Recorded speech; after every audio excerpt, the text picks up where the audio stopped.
2020 ലോകകപ്പിലെ ഗ്രൂപ്പ് ഘട്ടങ്ങൾ കടന്ന് സൂപ്പർ 8 മത്സരങ്ങൾ എത്തിയിരിക്കുകയാണ്.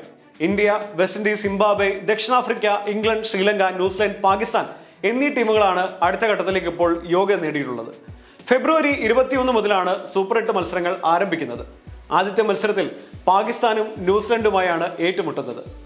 സൂപ്പർ 8 ഒരു മരണ ഗ്രൂപ്പിലാണ് ഇന്ത്യൻ ടീം കളിക്കുന്നത് എന്ന് വേണമെങ്കിൽ പറയാം.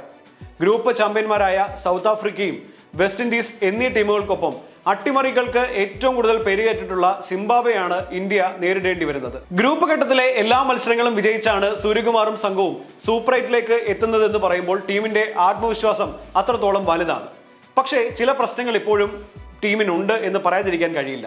ഓപ്പണർമാർക്ക് മികച്ച കൂട്ടുകെട്ട് ഉണ്ടാക്കാൻ കഴിയാതെ വരുന്നതാണ് ടീമിന്റെ ഏറ്റവും പ്രധാനപ്പെട്ട പ്രശ്നം. 3 മത്സരങ്ങളിൽ തുടർച്ചയായി അഭിഷേക് ശർമ്മ 0-ന് പുറത്താകുന്നതും സഞ്ജുവിന് ഫോം കണ്ടെത്താൻ കഴിയാത്തതുമൊക്കെ തന്നെ ഒരു വലിയ തിരിച്ചടിയായി തന്നെയാണ് വിലയിരുത്തപ്പെടുന്നത്. ഇഷാൻ കിഷൻ മാത്രമാണ് ഓപ്പണിംഗ് കൂട്ടുകെട്ടിൽ ഒരു ഭേദപ്പെട്ട പ്രകടനം പുറത്തെടുക്കുന്നത്. സൂപ്പർ 8 എത്തുമ്പോൾ ഈ പ്രകടനം മാത്രം പോരാ ഇന്ത്യൻ ടീമിന് വിജയിക്കാനായി. മികച്ച ഒരു ഓപ്പണിംഗ് കൂട്ടുകെട്ട് ഉണ്ടായാൽ മാത്രമേ ടീമിന് വൻ സ്കോറിലേക്ക് എത്താൻ കഴിയുള്ളൂ. ടോപ്പ് ഓർഡറിന്റെ മെല്ലപ്പോക്കാണ് ടീം നേരിടുന്ന മറ്റൊരു പ്രശ്നം. അതിവേഗം റൺസ് ഉയർത്താൻ ടോപ്പ് ഓർഡറിന് സാധിക്കാത്തത് ടീമിന്റെ മധ്യനിരയിലെ ബാറ്റർമാർക്ക് വലിയ സമ്മർദ്ദമാണ് സൃഷ്ടിക്കുന്നത്. തിലക് വർമ്മയ്ക്കും സൂര്യകുമാർ യാദവിനും ടൂർണമെന്റിൽ ഇതുവരെ പ്രതീക്ഷയ്ക്കൊത്ത് റൺസ് ഉയർത്താൻ സാധിച്ചിട്ടില്ല. ടോപ്പ് ഓർഡർ മികച്ച അടിത്തറ പാകിയാൽ ഡെത്ത് ഓവറിൽ കത്തിക്കയറാൻ കരുത്തുള്ള നിരവധി താരങ്ങളാണ് ഇന്ത്യൻ ടീമിലുള്ളത്.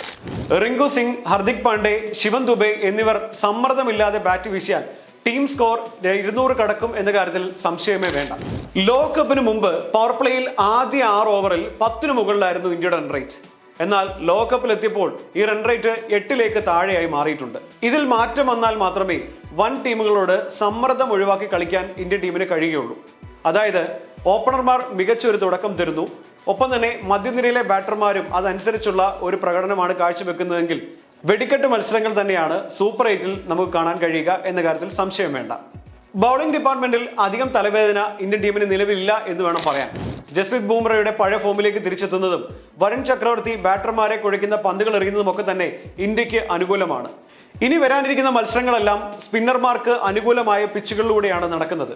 അതുകൊണ്ട് അക്ഷർ പട്ടേലിനും കുൽദീപ് യാദവിനും ഒക്കെ തന്നെ ടീമിന് വേണ്ടി പല കാര്യങ്ങളും ചെയ്യാൻ കഴിയുന്നതിനുള്ള ഒരു പ്രധാനപ്പെട്ട അവസരം കൂടിയാണ് ഇനി ലഭിക്കുന്നത്. ഇനി മത്സരങ്ങളിലേക്ക് വന്നാൽ ദക്ഷിണാഫ്രിക്കയ്ക്കെതിരെ ഫെബ്രുവരി 22-നാണ് ഇന്ത്യയുടെ ആദ്യ മത്സരം. അഹമ്മദാബാദിൽ വെച്ചാണ് ഈ മത്സരം നടക്കുന്നത്.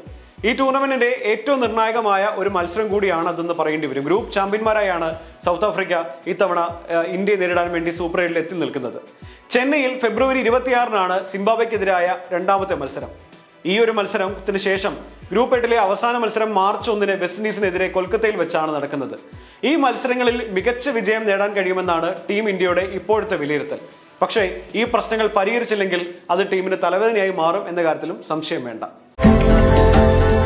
What is that strength that brings women together and helps them move forward?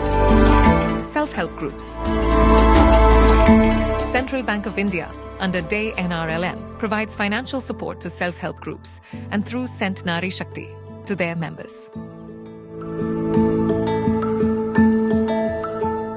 Central to you since 1911.